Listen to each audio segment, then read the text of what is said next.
Now that I've modified the properties of the enhanced team site, I want to build it and then deploy it on the server. To do so, I simply use the native tools inside of Visual Studio.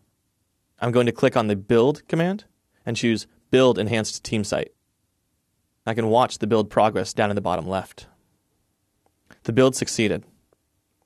Now that the build succeeded, I can click on Build again and choose Deploy Enhanced Team Site. Here again, I can watch the status down in the bottom left. I can see here that the deploy succeeded, so I know that that site definition is now available on the server.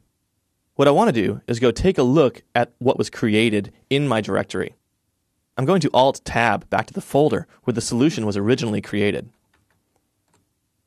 Inside of this folder, I can double-click in the bin directory, double-click the debug directory, and see the WSP file called Enhanced Team Site. This is really just a cab, so I'm going to rename this to cab and open it.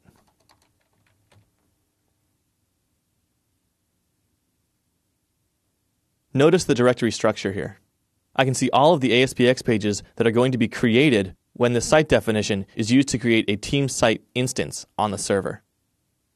I can see all of the feature XML, the element manifest XML files, the full manifest XML file, as well as discussion boards for the flat ASPX, the My Items for tasks list, etc.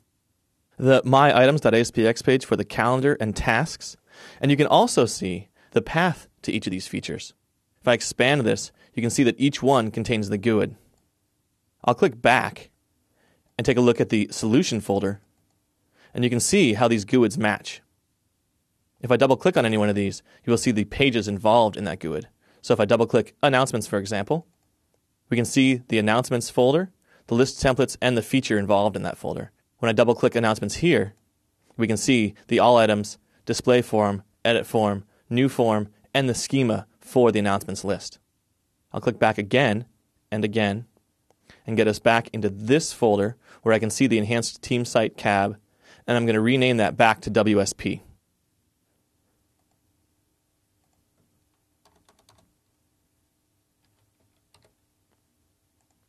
I'll click yes that I do want to change the file name extension. I'll go ahead and close out this folder now, which will bring us back to Visual Studio. And now that I've created my event handlers, I want to go ahead and create some workflow actions that will also be called from within the site definition.